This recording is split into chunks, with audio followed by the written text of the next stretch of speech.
At Vitendo for Africa, our mission is to empower immigrants and refugees to create a stronger and healthier community. This year, we are proud to share that we have not only achieved this goal, but we have exceeded it. We served over 22,000 immigrants and refugees, hosted more than 30 multicultural events reaching over 10,000 people, and helped settle more than 80 families in the St. Louis area. Our youth mentorship and empowerment program is shaping tomorrow's leaders by guiding hundreds of immigrant youth in leadership development, career exploration, and college readiness. Hi everyone, my name is Liz Kimeria. As you said, I'm in New Jersey, just like Winnie. I am definitely not a professional. I'm still learning a lot of this college stuff, but I do have one daughter in college, second year. She's doing finance. So I can only share my experience as a parent, not necessarily as not a professional, definitely not a professional. And I'm excited to be here. I was introduced to the group by Sarah, who lives here in New Jersey. Sarah Munyere, she's a good friend of mine. For those of us who know Sarah, Sarah is the Geoffrey of the East Coast. You know, she does a lot of these forums, and she has been very, very, very helpful, especially to our group here in St. Louis. Welcome, Liz. Our next panelist is Dr. Priscilla Washira. This is she's known to most of you. She's interacted in most of our forums.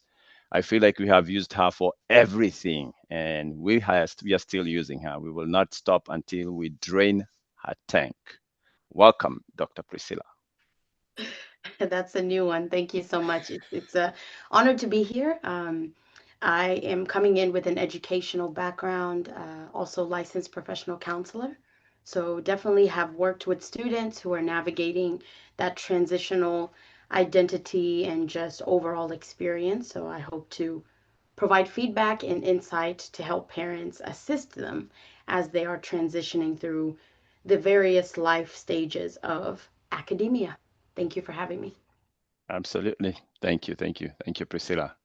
Last but not least is the hosts, our own, from St. Louis, Missouri, Rose Jenger. Hello, everyone. My name is Rose Jenger. I'm coming over here this evening as a parent with experience of a parent who have taken kids to college, and with my last one in her third year, and I thank God for that.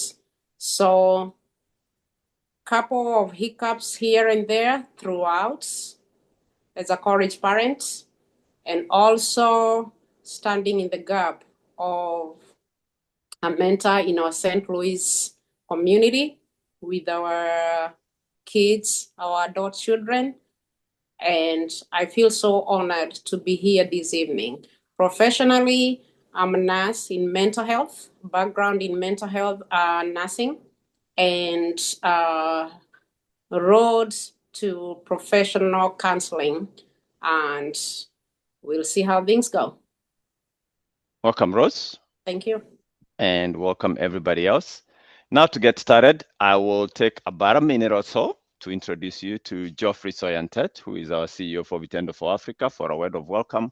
And then after that, we will dive immediately to the questions that have already been sent to us. But after that, our panelists will answer questions just based on their experience and how they feel it fits better our population. So let me welcome Geoffrey Soyantet just to say hello. Yeah, thank you, Sebastian. Thank you for this particular forum, and we appreciate all the panelists to be with us today. And the purpose, like Sebastian said, the purpose of this meeting is to create awareness among us. Sometimes we always think that you have to look for resources outside, but we forget that we have resources within our community, and especially people who have gone through the experiences. When they share their stories, we can easily relate to them, and you can learn a lot. Winnie said we met this summer, but I had last year I was going through that struggle, because that's when my daughter was going through the college applications, and I learned a lot from those who are ahead of us. So I thought maybe that opportunity that I was able to learn, maybe creating a forum might be able to help somebody else. So thank you so much for being with us today, and hopefully we can be able to learn together. Thank you, Geoffrey. By the end of our session, we hope you'll feel more prepared, supported, and empowered for what lies ahead of us. Let's dive into this one. We'll start it off with just one question that probably opens this meeting. And the question that we have that was sent to us is, how do parents in our communities typically talk about stress or emotional well-being at home, and what makes those conversations easier or harder? I will throw that question to start off with Rose, but it will go around the table. I'll have Priscilla close. So I'll have Rose start with the question, then we'll come across with Liz, and then Winnie. Go ahead, Rose. All right. So the question about how parents talk about emotional stress and the well-being in our community, I do believe mostly it's trying to balance between cultures, and also trying to balance between work and families. We find sometimes to meet our goals, to make ends meet, we tend to work more. And by the time we get back to the house, we still have the house chores to do. And balancing all that with also our self-care becomes hard at times. And when we talk about stress, it's when mostly you're unable to balance all that. I can say like stress is a normal part of life, but how we take it is what differs and brings a great difference.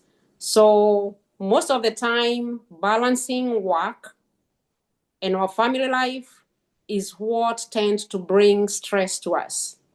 On the other end is when we are trying to balance between cultures. We are in the American culture, and also in our houses, we want to maintain mostly the Kenyan culture.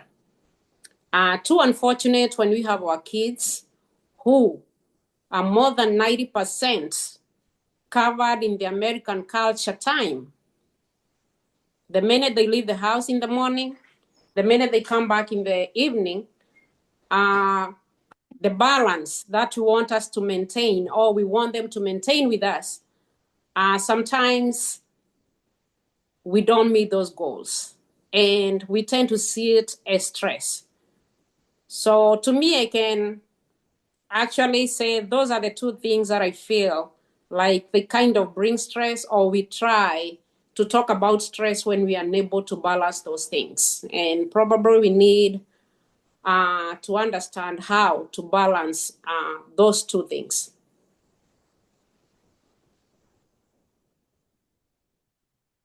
Thank you, Rose. Good response. Let's go to Liz. For me, I would say, obviously, there is always going to be stress. And like Rose was saying, especially when it comes to culture, because I have my own expectation, the way I bring up my child, the way I was brought up in Kenya. And obviously, we have other stress that are not our kids related, personal stress, work related stress. Whatever it is that you are going through. And then at the end of the day, when everybody come home, maybe even your child has stress, or your kids have stress from school, from their friends. So there's a lot going on. What I found helpful for me is to have a support system in the family and outside of the family, like my daughter's godmother and other people. Very few. I have a very, very small circle. And I know sometimes when you're stressed as a parent, again, based on how we were brought up, sometimes you want to scream and pull up your hair. And that's when you want to back up and just chill. And because screaming doesn't help, dictating doesn't help. It doesn't work when you say it's my way. That doesn't work, because these kids will ask you question why. We grew up our parents saying because I said so. We don't say that to them, because they always insist you give them an answer. So the support system for me, I found that has been very, very helpful for me to deal with stress. Um, I also am a big believer in therapy, something that we also were not used to, or some of us when we grew up in Kenya. We dealt with our stress on our own. However, you knew better to deal with it. In high school, like if there's challenges or your child has challenges, for me, I found that whenever my daughter had challenges, like I had noticed there was a time she wasn't doing her work, she wasn't doing her project, and we tried to work that out. And I encourage her to go speak to the counselor, because they have professionals. The way I'll deal with some of the things from a parent point of view is so different than the way a professional is able to assist her to like be organized and do this. Why are you always forgetting to do this? And the other, for me as a parent, I'm like, did you know you had project to do? Why didn't you do your project? The teacher email, that's the way I want to approach it. Obviously, that doesn't work. So I found that when she started working with her counselor at school, she improved a lot. And even in college, I always encourage her to, even if nothing is going on, just go talk to a therapist, a counselor, whoever, just go, because maybe there might be things that your child may not tell you. Try to be friends and open, obviously. And she knows that she can talk anything to me, but sometimes you don't know. So for me, it's just the support system from the school to the community, a group of friends that you trust, that you can share what is happening, that can step in the gap. Sometimes you need somebody maybe to even talk to your child that is not you. And sometimes you need somebody to advise you on how to approach an issue that is stressing you as a family or just you as a parent. And also, the kids, it's not just us that are stressed. Sometimes it's them. They have stress, they have peer pressure, they have social media stress, and some of the stresses they are dealing with, we don't know how to, we don't know sometimes know how to help them, because we never had to deal with that type of stress. So that's why I personally believe that a support system for especially in the school, therapies, counselors, that is helpful. So, and then obviously as a parent, join other parents group, and you find that sometimes you're not the only one dealing with a certain issue, other people, and they tell you how they have dealt with that in the past. So I have a couple of groups that I'm like, oh, I thought this was just me. And, those are very, very helpful. At least personally, that's how I try to cope with it. Thank you very much. We jump to Winnie. To me, I would just like to say that it's good we acknowledge that everybody is going through stress, whether it is us as individuals, we have stress from work, we have family stress, and the same thing with our kids. Actually, they are going through a lot of stress, mostly because they are like in between. They are trying to, at home, we are having the Kenyan culture or the African culture, and then they go there at school, they are now fighting the American culture. So trying to balance that can be very hard. And most of us, I don't know about you, me, I was brought up by a very strict dad where you could not say anything. Whatever he says is what goes. So having to sometimes listen to my children, and I have learned that along the way, just listening to them and asking them questions like what is going through, what they are going through. Another thing is for us as a family, we have talked to mostly to our boys. Our firstborn son is 20 and the other one just turned 18. Mostly when they were going through high school, we talked to them about just being open. If there are issues they cannot share with us, we talk to them about close family friend they can talk to. If there are issues beyond, if there are issues beyond what we can handle, or they are very scared to come to us. So those ones, they know who they can talk to. And also that person that we also talked to them and told them, if your boys come with this and this issue, just know how to handle it. And then they can decide if they want to come talk to us, or anyway, those lines are always open. And also being very As I said to you, my dad was very authoritarian. So there was no way of going to him, even if I had stress. You just have to handle it out there with your friends. So just being open to our children and explaining to them that even you are going through stress, tell them how you are handling your stress. And also for us, we also have like family meetings, like most of the time, those changes because of different schedules, especially when kids are going through college application in their last year of high school. We were able to have like family meetings or family devotion. And that's now when we can ask questions to our children, ask them, how was your day? How are things going on for you? And then probably when they're going to school in the morning, we'll drive them to school and also continue the conversation. So we that one made us to be very like open and to know that we are not judgmental. And also when I see my children, like, because they go through a lot of stress, especially the last year of high school, just to, if I see like there are signs of excessive stress or something that need to be addressed, I'll go with them from a way of like acknowledging that I can see they are very stressed and if there's anything I can do to help. So not going to them in a judgmental way, but going to them in a way that I'm trying to bring a solution, or it's something that we can work together. And knowing that as parents, we are always there for them. Even if the world out there is very hard and very harsh for them, just to tell them that they have a safe space at home. And even if they are making mistakes, we can work through it.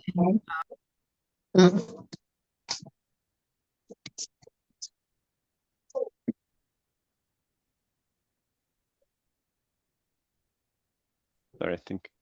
Yeah, that's most of what I would say. Thank you. Thank you so much, Winnie. Now, Priscilla, as you come to that question, I want you to tie it up with a question that was said that I think will also come pretty good with this. And I want you to approach it from three perspectives.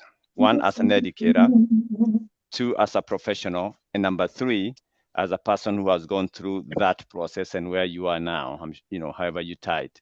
What strategies have helped you to cope with stress in this particular area, and in particular of family setup, in particular area of a professional, and in particular area of transitioning as a student? And what strategies do you employ, or did you employ, or continue to employ, and would those strategies work, tying them with the answers that we have received in the question that was posed? Okay. So first I want to acknowledge the parents that have spoken. I heard a lot of language regarding my father or my parents used to do this.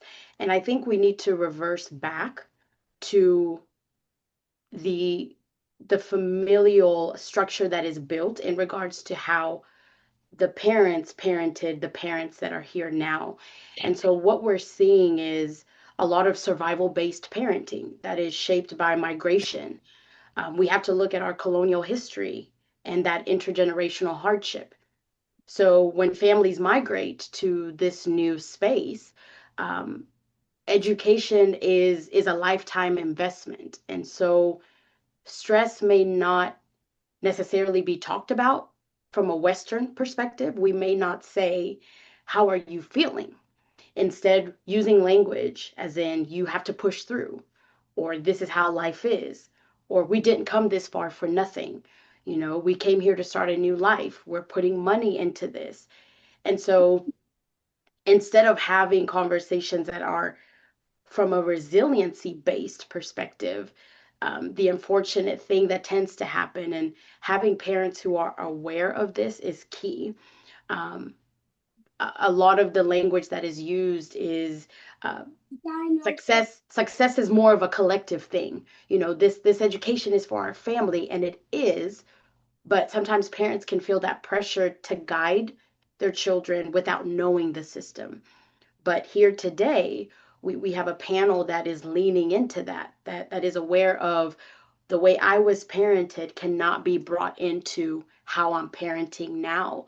And that's where we even talk about the spiritual piece of cutting those generational curses or those generational systems of parenting, and leaning into more of the mental health acceptance, where we can actually discuss stress instead of discussing stress indirectly. whether it's immigration stress, whether it's adjusting to academic stress. So I think the final piece I would say is, at least for us as Kenyans or from the diaspora, instead of using language that the Western would use, because it is new to us, um, maybe framing the questions from how are you navigating this experience instead of how are you feeling?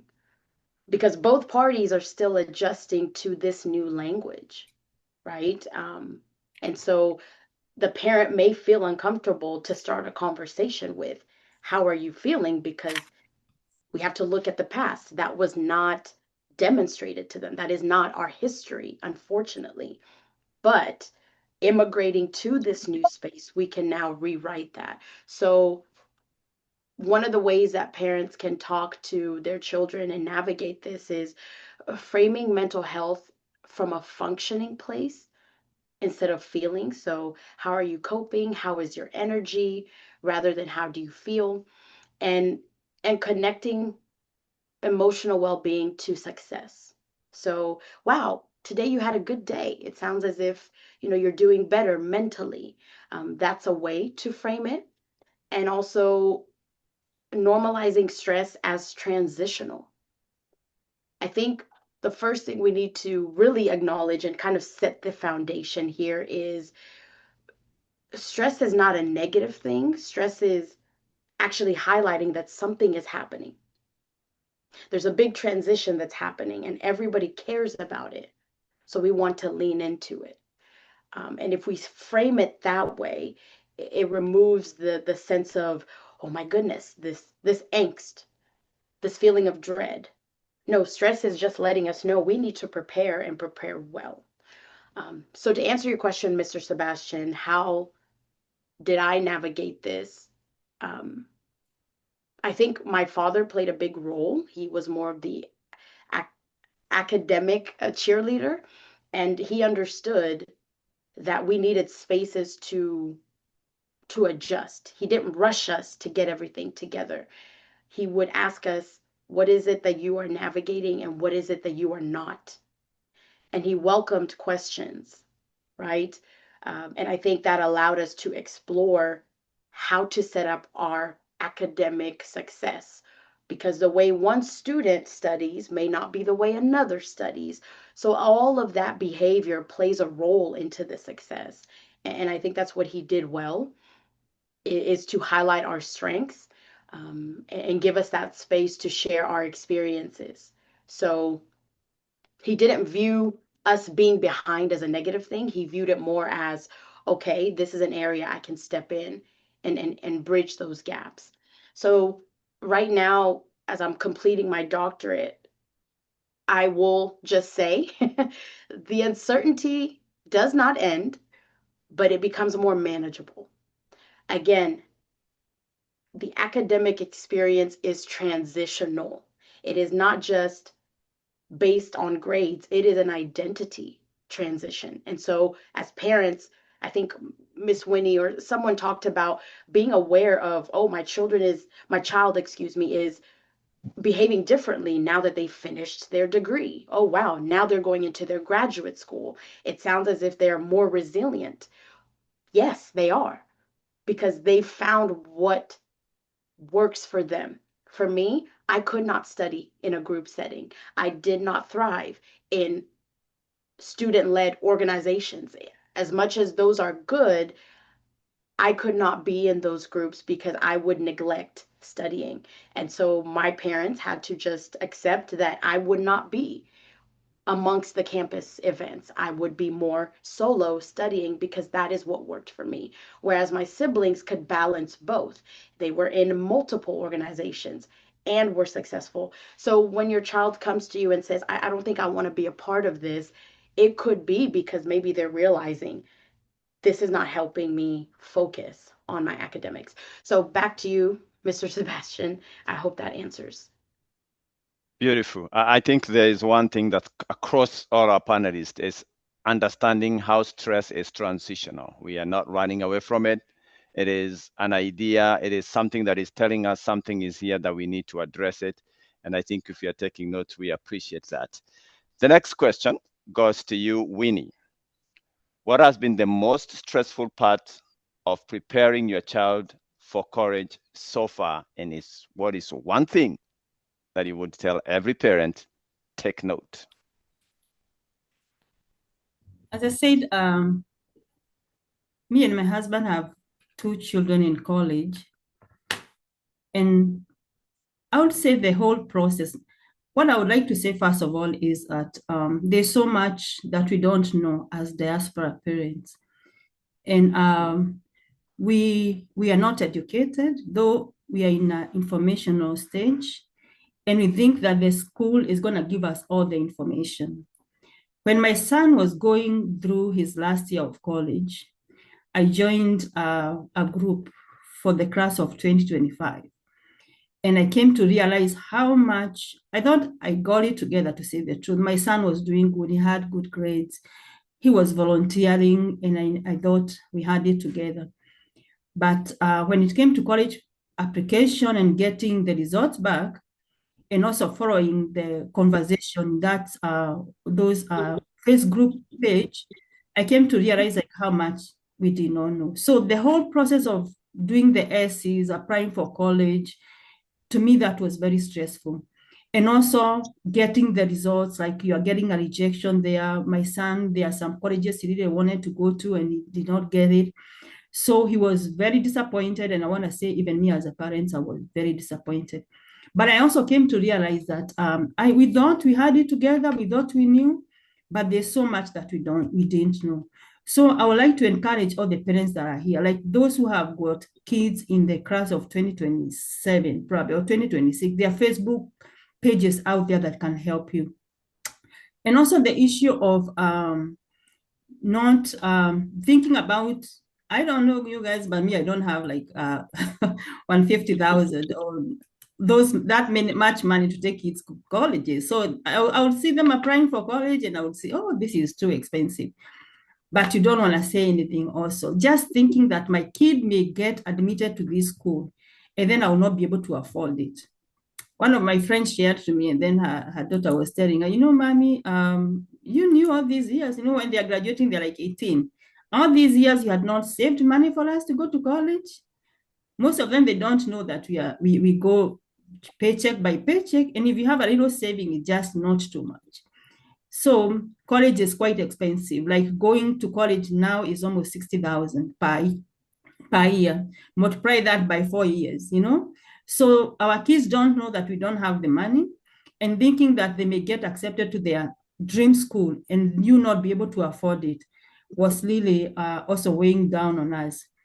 Also, the issue of probably our kids were in sports, but they're also getting so stressed by their coaches. Soccer, I don't know what the issue is, but both of our sons were having issues with the coach. I don't know if they think that they're going to go professional and then they want to be like gatekeeping. I really did not understand that, because these kids were very good, probably the first year of college, they're getting of high school, they're just getting into high school, then they're being put into the varsity program, and then as they go around down the line, we see the coaches changing. So I didn't know, I don't know what that was supposed to mean, but just encouraging our children coming from those soccer wherever, and then driving home and seeing them, they are very stressed. That was very challenging for us. And also choosing the major for our children was also very hard, because it's probably the thing you want them to do, and probably that's not what they want to do. So that was also a little complicated.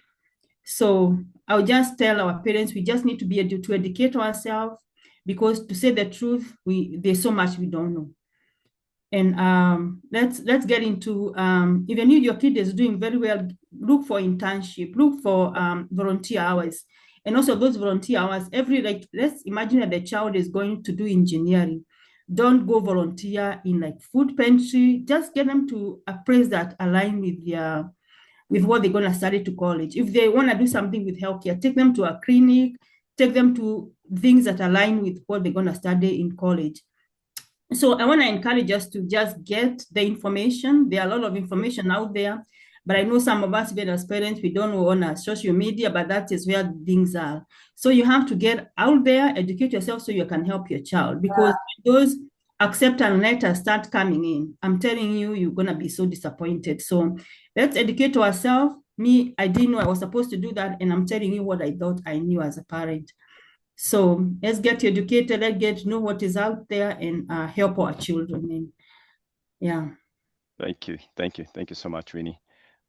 Liz, as you invoke your own experience with the with navigating college with your daughter.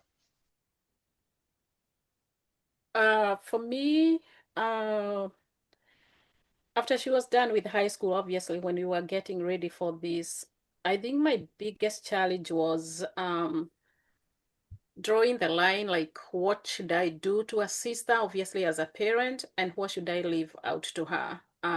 My daughter sometimes tend to procrastinate a lot, and sometimes I'll find myself stepping in, doing things, and then I have to figure out how to balance so I don't do too much for her to a point where I feel like, I don't want to babysit you. You should take the initiative to do X, Y, Z. So there has always been that, whereby I am trying to assist her, but not to do too much, so that she's also a responsible adult. The other challenge for me, and maybe some of you may have gone through this or will go through this, was when she got the first round of the colleges that accepted her. She immediately accepted one of them and committed, even though the deadline wasn't due for the commitment. So we went to the school, we did the tour, we did everything. She was all set for that school, went online.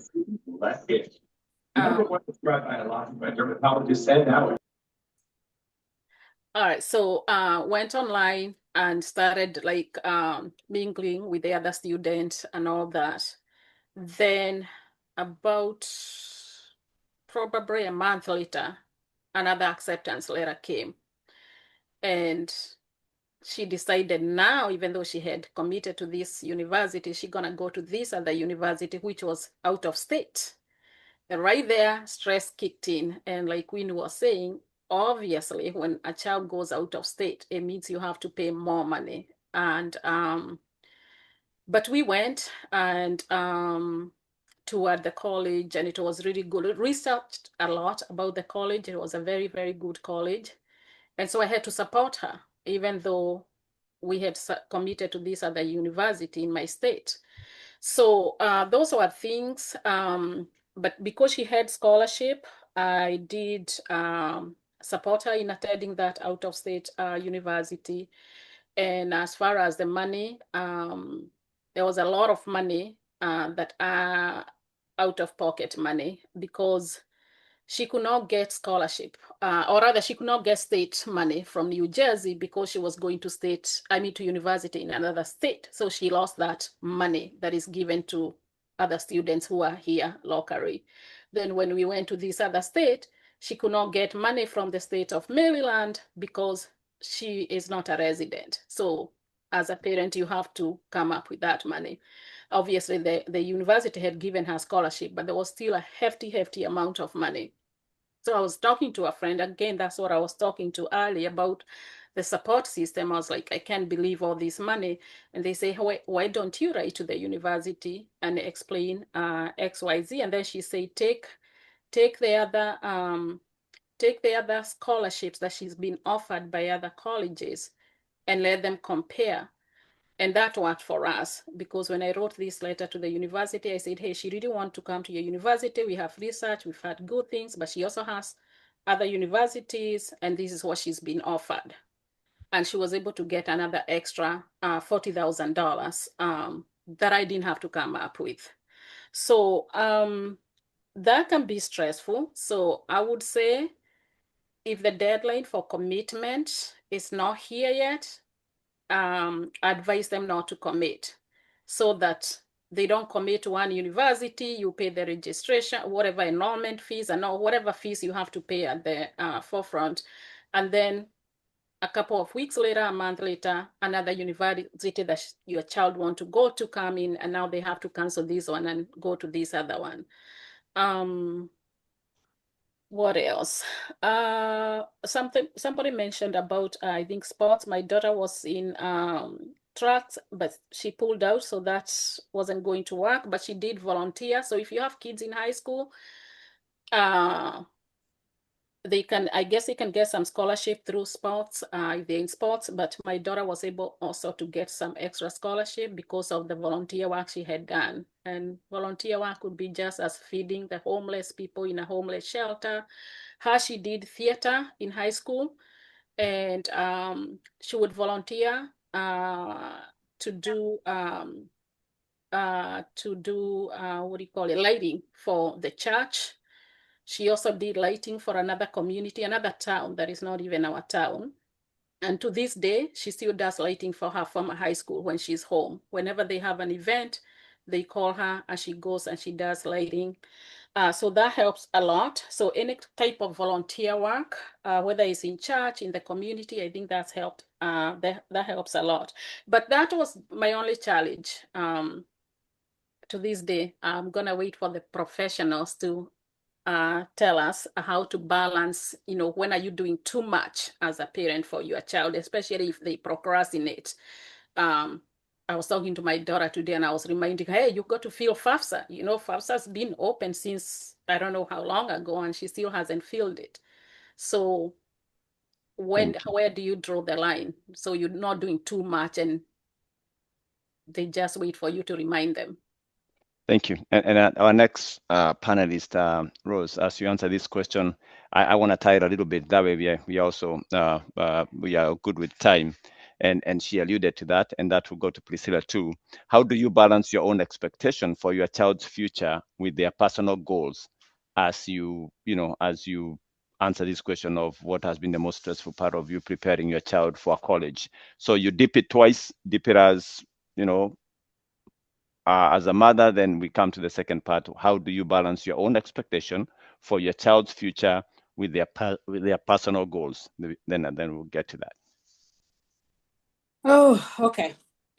Good question over there. So first, with my experience on my children through college life, I can say the three of them had different perspectives. And one thing, probably my answer to your second question will be in this. So the different perspectives, there are different goals. We had to deal with each according to their goals, according to their perspectives. So what happens in college, one thing that I can say is you have to start the college discussion at an early age. The first year of high school, the second year of high school, you need to have goals on what do they want to do. When you come to this and getting to it in the third year of high school, some things will be passed by time. Discussing on what are your goals, what do you want to study for? That way you can be looking at the colleges that these kids can go to. Because we do have 3 ways of getting to college or 3 ways of finishing up college. The first thing that I can discuss is when we have the 2-year college for students in the A+ program. That one will happen that a kid will have a scholarship or will be in a 2-year college, community college, and then after the 2 years, they can join a 4-year college for the rest 2 years to finish up their program. That's easy. The second way is having the in-state, a tuition or application to a college within your state. Like Chris was explaining over there, that saves you a lot of out-of-state tuition. So it's cheaper with in-state tuition because you are accommodated by the state which you pay taxes. The other thing is the out-of-state tuition. That's costly because you're not covered in any way unless you have a lot of scholarship. Personally, I'll say all my children, they have gone through college in Missouri. In-state tuition has helped me. The 3 of them did not have scholarships. They looked for ways of getting or maneuvering their ways through college. If I can talk about the first one, she had ways of maneuvering her college ways. You get jobs in college that help you pay for some classes. Yes, we get our kids sometimes to work through. Let them know they can even pay a class. They can work. They are not a student 24/7.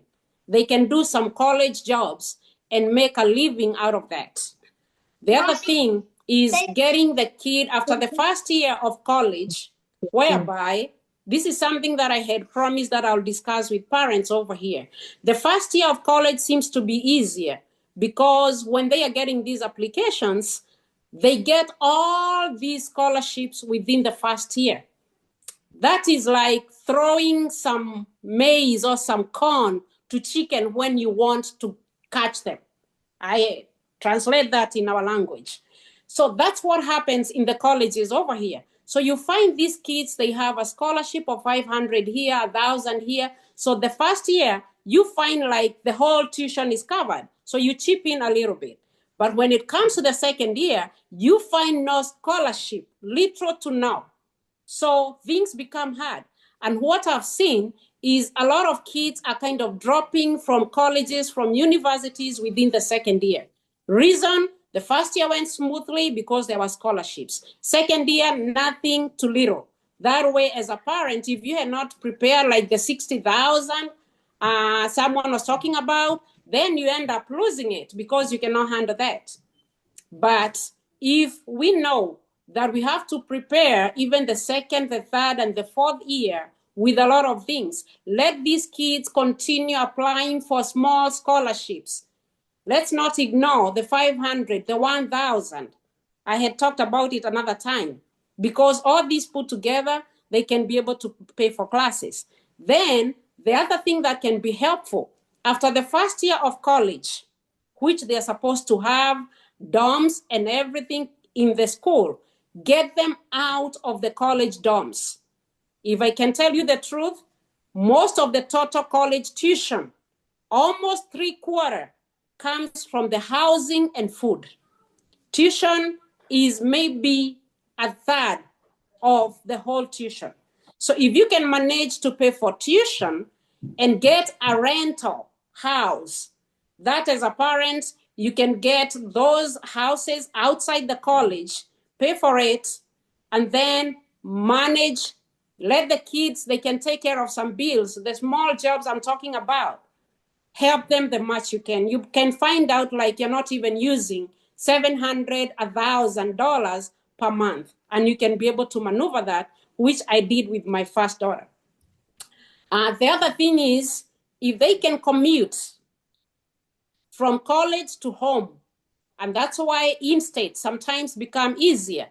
If they can get a college that they can drive like 30 minutes, sit down as a family, talk about all these possibilities and also impossibilities in navigating through the years. Because when you do that, this kid will be at least be prepared that if we go through the first year of college, yes, you're not going to drop the second year of college. What we're going to do is you can commute from college to home, and we make it through the year that we won't have funds to manage that. And that happened to my son. He was here at SIUE, which is a 25-minute drive. So the second year of college, he commuted from home and he managed. So that's another option. The other option, getting them out if they can, in a way that you have discussed. But when we get there to discuss it, it becomes hard because they don't have a second option. They don't have a third option. So like I said, planning ahead of time before their third year of high school is the best way. That way, they need to be aware of the 3 ways to get through college. If they are having an A+ program, that will help them for the 2 years, that's okay. Discuss it. Discuss the in-state. Discuss the out-of-state tuition. That way, you have everything on the table that if this becomes hard, then we can go for this. And that way, the preparation that you have as a family will help at least manage what will be manageable and at least get them through the 4 years. Thank you. Sebastian, I don't know whether your second question kind of pulled in from my discussion on that. It did. It actually did. All right. It actually did. I'm glad you addressed it. Perfect. Priscilla, I will have you address the second part also of her question, because that was from the professional point of view. That is, how do you balance your expectations for your child's future with their personal goal? That should be your number one question. But when you're addressing that question, I also want you to address this question that is coming across here. How do you communicate expectations without creating pressure for your child, that is protecting their mental health? I know you are a very big advocate of mental health and protecting kids from that. Address that from the perspective also that Dr. Waigwa, as much as he wants you to follow your dream, you tell him you just want to be playing music. He knows that might not carry it all the very end. How do we communicate with our kids to make sure that as much as we're in this area, we also want you to make a living from what you're doing? I know it's tough for you, but you got to balance it. Thank you, thank you. I think to add on to Miss Rose, what she was saying, one of the things that my parents, basically, there were two decisions. If you get a full scholarship, go. If you don't, these were the rules. You're going to go to a community college. Community colleges are not just, oh, because this person didn't get into a 4-year. No, community colleges actually launch you into a 4-year. They're actually created for that, and they save money. I did 2 years at a community college, and half of the tuition is what I was paying there, and transferred my credits to now the 4-year. So my parents were able to prepare for the last 2 years of my bachelor's. Miss Rose touched on the family dynamic. So at least for our family, it was set that we're going to pay the first 4 years, excuse me. But in terms of graduate school, it was up to you to handle that. That didn't mean that they didn't guide me. It just meant that going into the last, let's say, 6 years of your academic career, we are going to build within you the skills. I think one of the mothers talked about it. I don't want to do too much. That's one thing my father did is he allowed us to struggle. If you missed a deadline, shauri yako, do you want to finish? Right? The 4 years they stood with me. But when I missed my deadline for my master's program, my dad just looked at me and said, "Well, you could have started in the spring. Now you have to start in the fall. You've lost this whole almost half of a year." And the deadline was, I need you to be in school by fall. However you get there, get there. And so what that did is it built resiliency in me. It didn't mean I couldn't go to them, but it really pushed me to sit in a space of, wait, where am I going? What am I doing? I do need to get serious about this. So I would say those strict kind of family rules that were set in place allowed for success. I'm still with my parents as we speak because I chose to find a doctoral program that was online and at home, right? A lot of these schools are online. There's a positive to COVID, as well as a lot of a negative, but that is what allowed me to thrive. Is I personally did not want to go to campus, so I said I'm going to search for a doctoral program that is online, save money while I'm at home, because I know the end goal is to transition out. So these are some of the conversations that parents can have with their children is, unless the school gives you a full ride, this is what's going to take place. The dorms I do not recommend, especially if we're wanting to curb good character and judgment within your children. Not to say that they cannot be of good character outside the home, but if they do not need to live in a dorm, why add that unnecessary expense?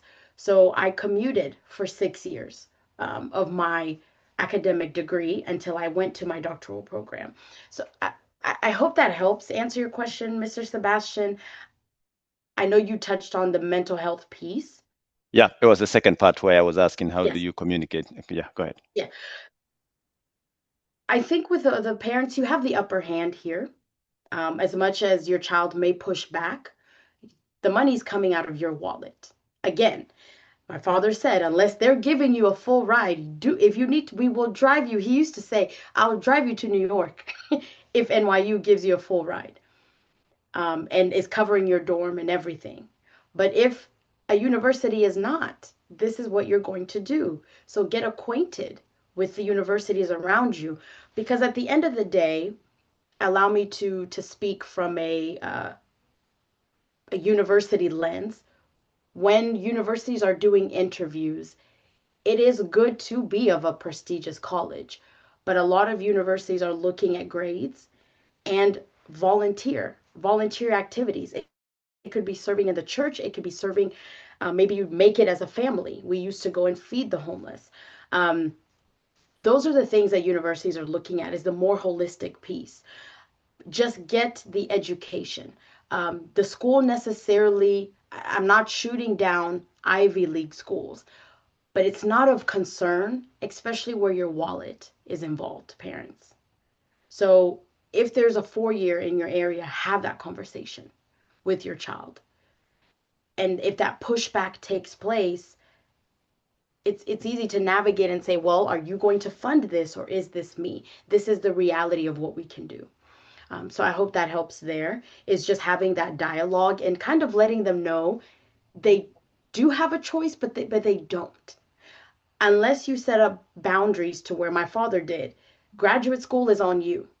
Figure out how to get there. Well, I wasn't as proactive, so I had to go to graduate school within a 30-mile radius for me.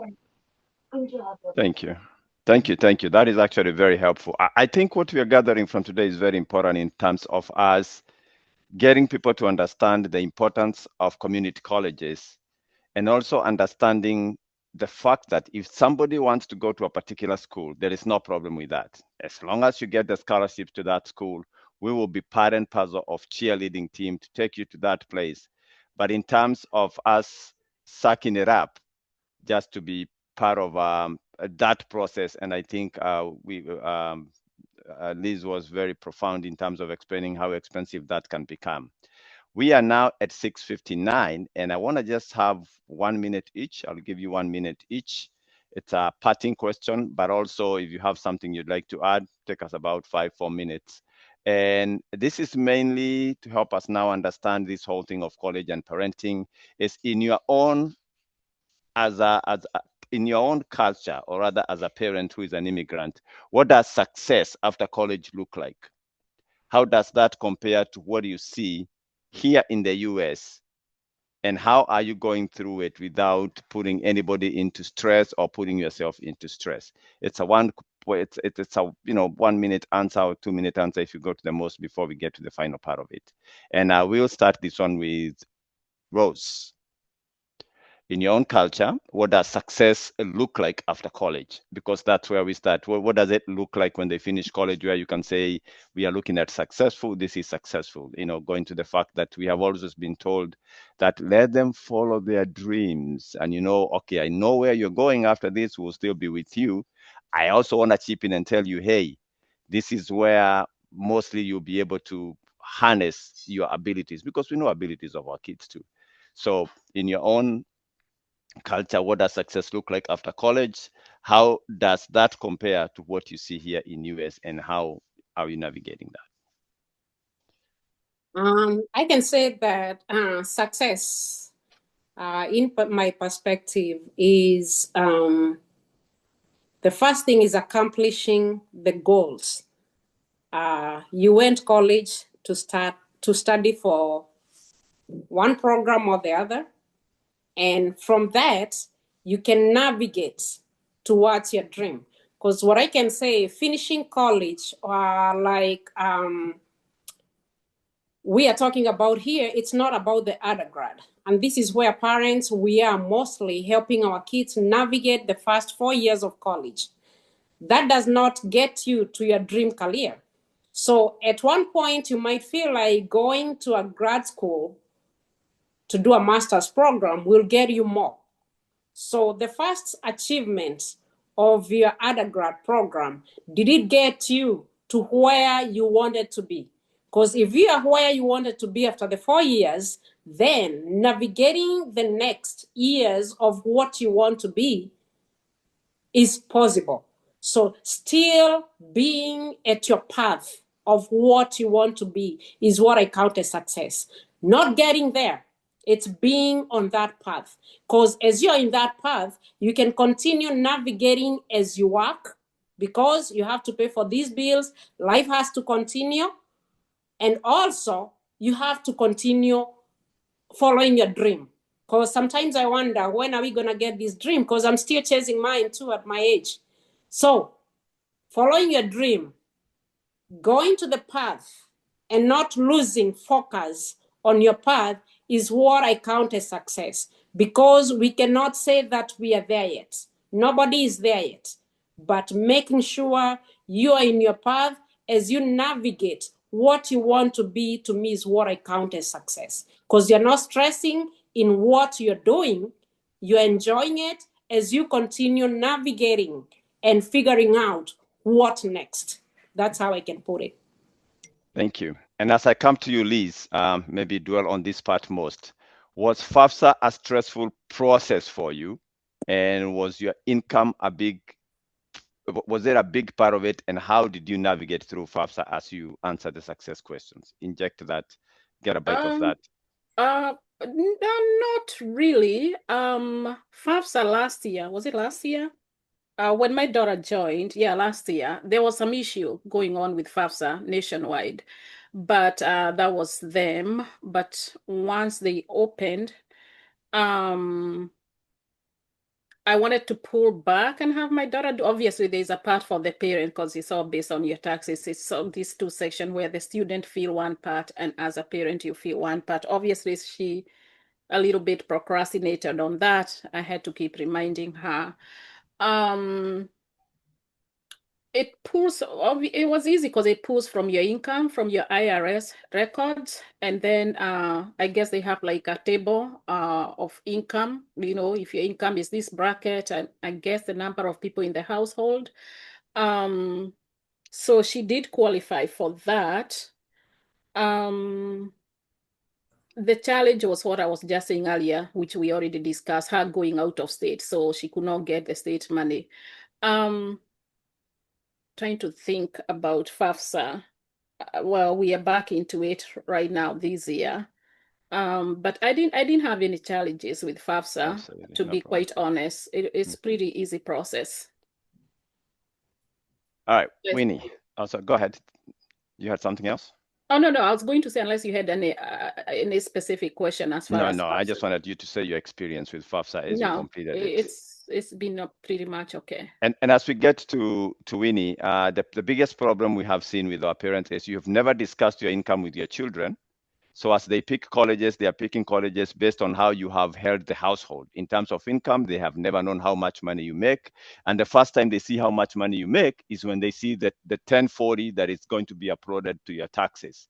So what have you done in terms of getting your kids to already know where you stand in terms of the household income, as opposed to you now discussing your income when they need to use it?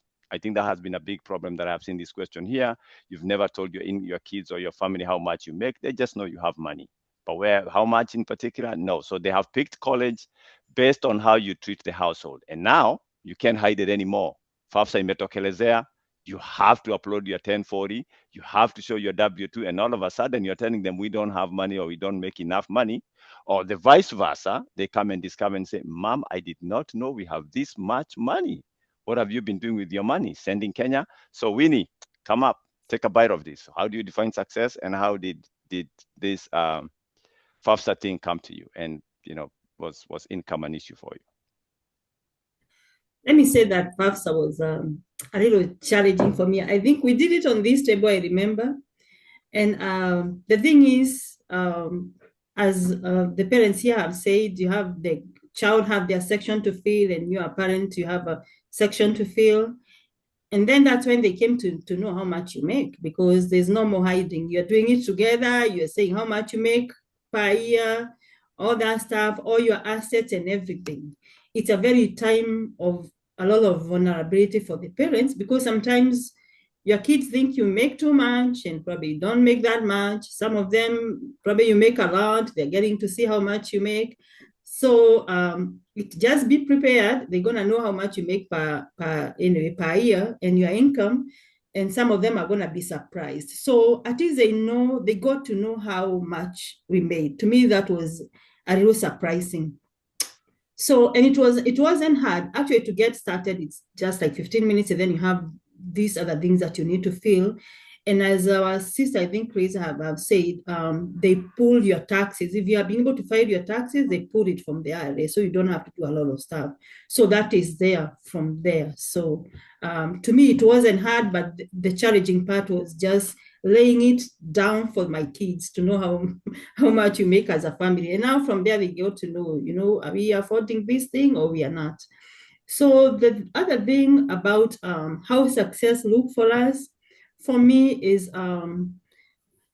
personally, I would like, and probably these are discussion I had with my son, especially the last one when he was doing aerospace engineering, is about, I had to go and Google and see how much it pays, to say the truth, because I wanted him to go to a career that can pay his bills. I remember personally, me, I did psychology in my first degree. And when I thought about it, I cannot even get a job with my first degree of psychology. I had to go and do my master's. And then at that point, I had children, I had my firstborn was born around that time. And I could not, like that one could not help me get a good job to be able to take care of some of the bills, even if my husband was working. So whatever career they are taking, it has to, financially, it has to make sense, because we don't want them to pick up a career of which, even after the 4 years are done, they cannot be able to pay their bills, and life is going to be hard for them. So that those are conversations probably you need to have with your children. I would not force them to pick a career that they don't want to pick, but probably I'll let them know, and I will go together and see how much is this going to pay at the end of the day. And also of doing something they are passionate about. It can take like even up to the PhD level for them to get a good job, but they have to know that they will be working other jobs in between to be able to sustain themselves, because there's no way after he's done with his first degree, I was still going to be paying gas for his car or doing all those other things. So to me, it has to make sense financially. And also, even if it doesn't make sense after the first degree, they have to be on that path, knowing that they have a goal, and at the end of it all, they will be able to, I expect them to have a family in the future. It has to be able to feed the children and probably take care of the family. That's what I would say. That's what I think of. Thank you. I think one perspective that I in this forum today I want you to pick is this is first-hand application. You're talking about people who have gone through that whole process. So the answers are pure first-hand application. And my wife adds in and says, with FAFSA, pay attention to deadlines. Be the first one. So if you're making adjustments, you're making adjustments at the right time. Be the first one. So pay attention to deadlines. I now invite Priscilla with that same question in terms of us now. When is it too much, or what are we discussing with them in terms of their income, but also answering the question of this success? And where is the borderline in terms of us not pushing them, where now you come again as their advocate, that we are stressing them, but at the same time, there are facts that have to be told. There are things that we got to say, but again, you coming as the advocate, at what point do we balance that? And as you tie this all together in terms of college. So Priscilla. Yes. So I think the balance, just to go back again, and I think Ms. Rose said, we're preparing them for the end, right? So is it first year? Well, in this economy, we know that graduate school would be the end goal, to be able to have a successful job, etc. It has to start with, do they know what they want to do? Because it's a commitment, right? It's a financial investment. And so it's not just, I want to go because I've seen this and it looks cool. No, do you understand the discipline that you're studying? Have you looked at the types of classes you'll be taking? And so that's where the parent can come in and have that conversation of, this will be your future. Doing this, does this bring you happiness? Or is it just what you're seeing right now? I'll share a quick story. I was going to go into veterinary school because I thought I could work for the safaris back home. I wanted to be around the animals. I thought they were cool. But cool was not enough to be productive, to have a purpose. And so I had to shift when I realized sciences were not the best fit. And after failing a class, that was a financial investment, and I could not put my parents through that again. And so my father had a talk with me and said, you are technically throwing our money out the window. And I think students need, or children need to see the seriousness of that. Uh, it's not just a D, it's a D and 3,000 or $1,000 down the drain. And so once I understood that concept, I went back to my advisor, we had a conversation, and I ended up switching to psychology and actually enjoyed it. And so that's something I would, and I do tell students, is thrive in what you're good at, not what you think looks interesting or fun from the outside. Because if you want to work for Elon Musk just to work for him, but you are getting bored in engineering school, you're not getting the math, you can't even go past organic chemistry, maybe you need to process what it is. There are many ways to get to Elon Musk. You could work from an organizational behavior strategy, you could work in HR, you could do so many things, but the end goal doesn't necessarily have to be IT or STEM, science, technology, and mathematics. So that's the conversation parents can have with their children is the goal is good. There are many ways to get to it. And it may not be heavy science. It may be social science. It may not be math. It may be English. Find your strengths and work at them. So that's what I would say from there, Mr. Sebastian. Thank you, thank you, thank you, thank you very much. This puts us at exactly 7:15. That is the time that we agreed.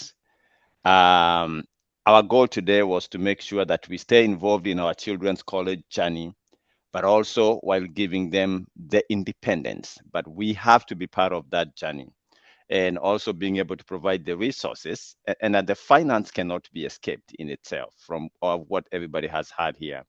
I think what from the conversation and what Priscilla is concluding, if you get a D because I was supporting you without necessarily involving you into the whole controversy or the whole process, that means there's D and money gone because you probably have to retake the class to stay into your field.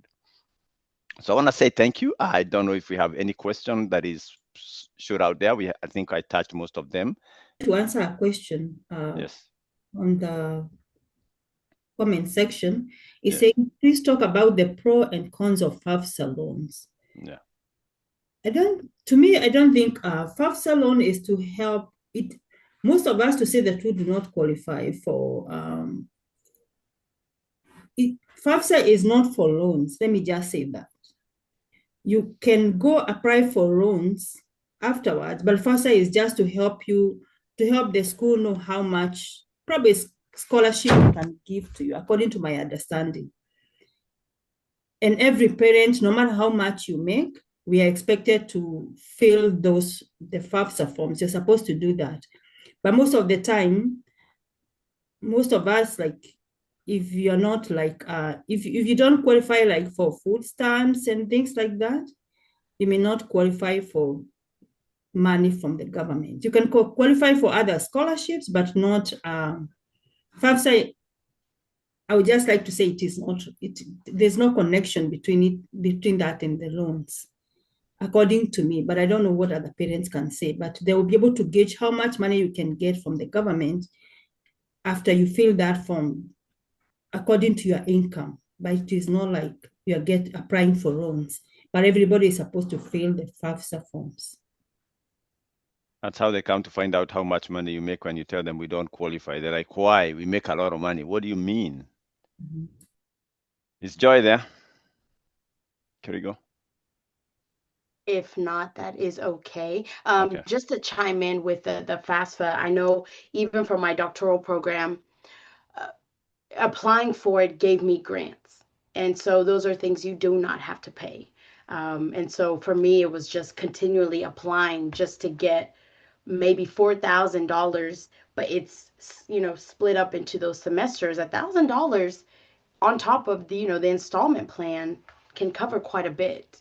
And so sometimes it's just casting that net wide and just applying because you just never know. But back to you, Mr. Sebastian. Yeah, that's true. I think if you have a question today, completing FAFSA is often the first step in making college affordable, even if you think you won't qualify. Many schools require that to be completed, as Joy alluded to, and that's for grants, work study programs, federal student loans, all that will be there. There are qualifications that you have to have, but think of it as being the first step in terms of you completing any college. So let me take this opportunity to thank everybody for your time, for your sacrifice. I think this is priceless. These are some of the resources that otherwise when we go there are many resources there, but unless you get this base to be able now to consume that information outside, it becomes very difficult for you to navigate those areas.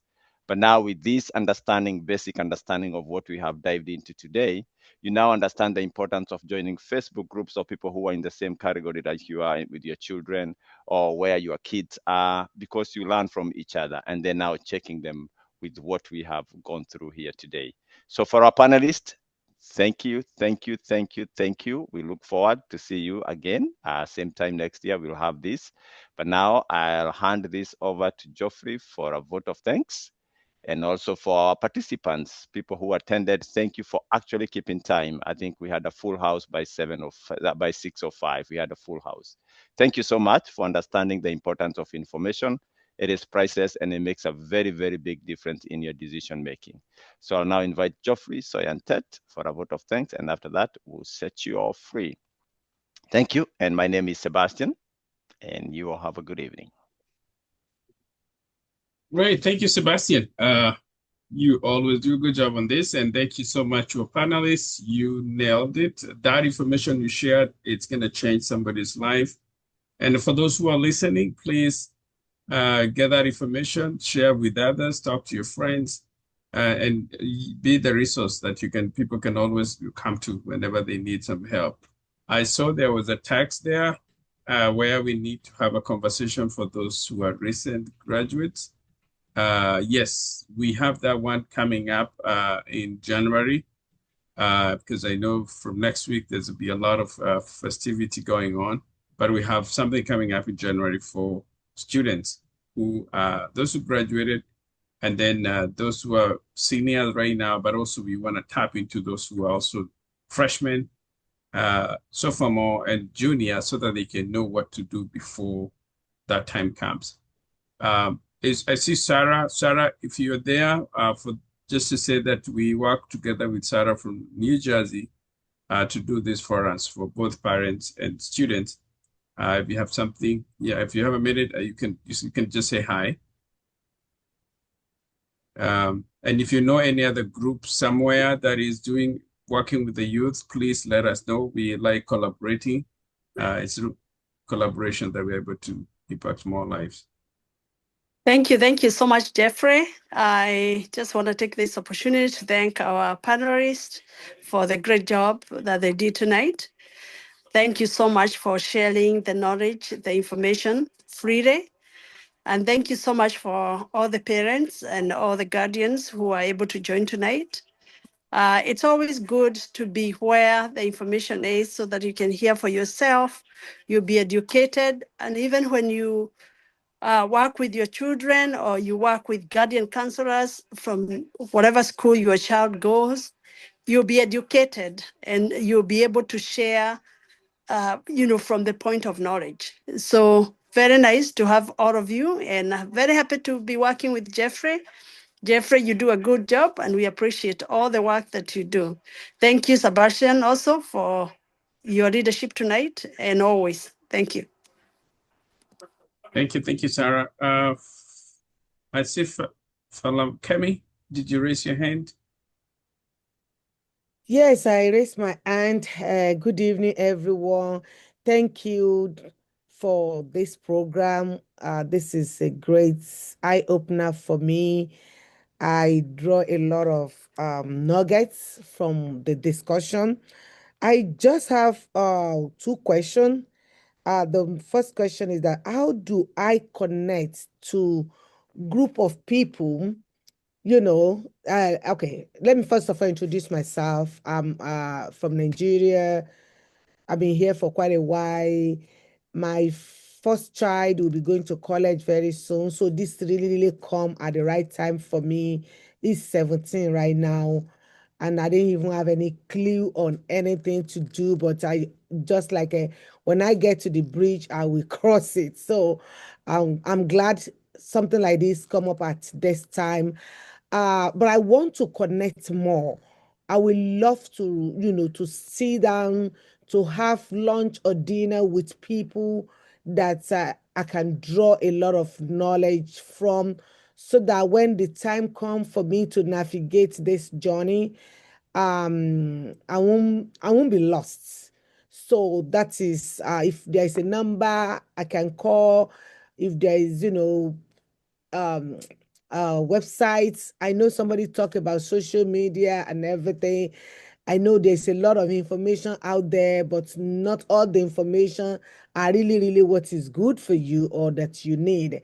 So not to waste time and anything. So if I can just, have number to connect, to ask question, to, meet with people and just get this information to help my children and other children out there, I will be very grateful.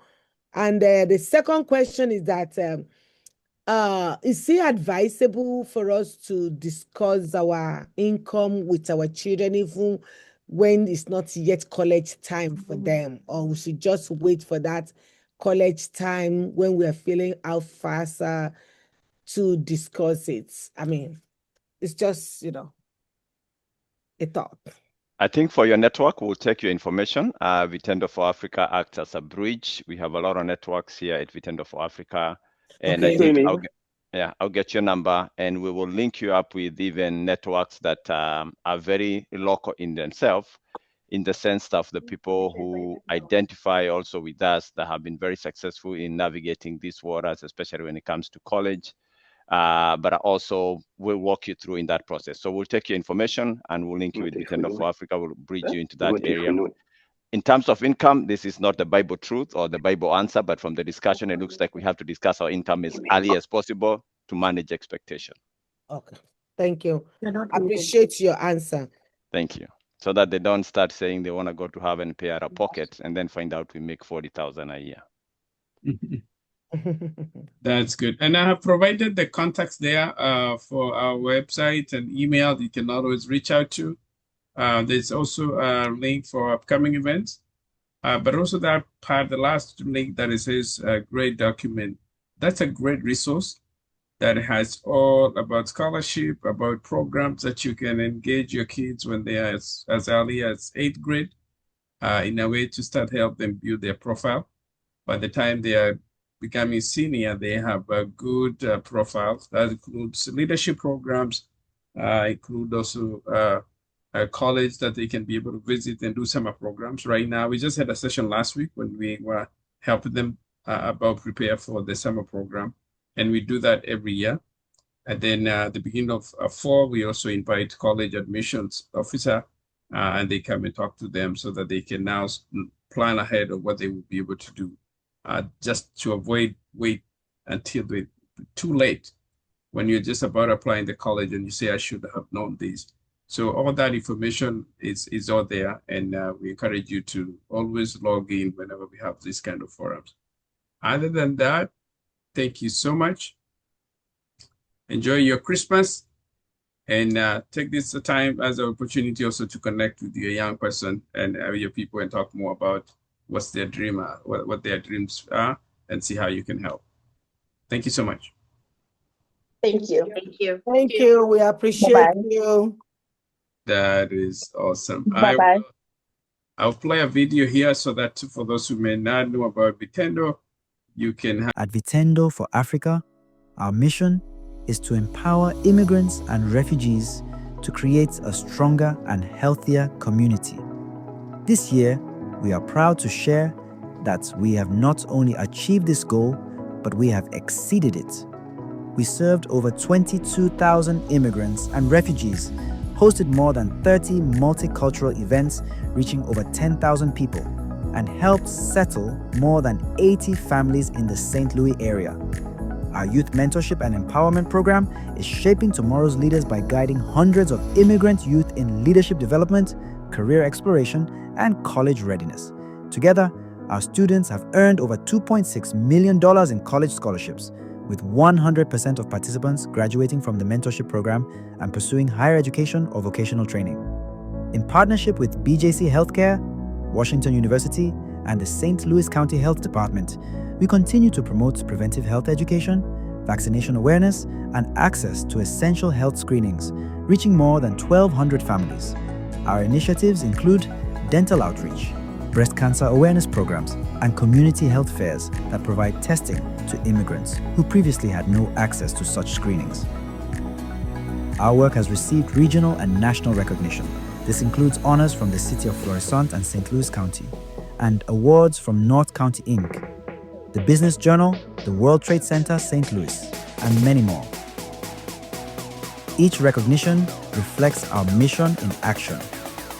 Vitendo for Africa is more than just an organization. We are a family, a community that empowers immigrants to lead, to thrive, and to give back. With your support, we will continue to build a stronger, healthier, and more inclusive St. Louis for all. Vitendo for Africa, empowering communities, building futures, transforming lives.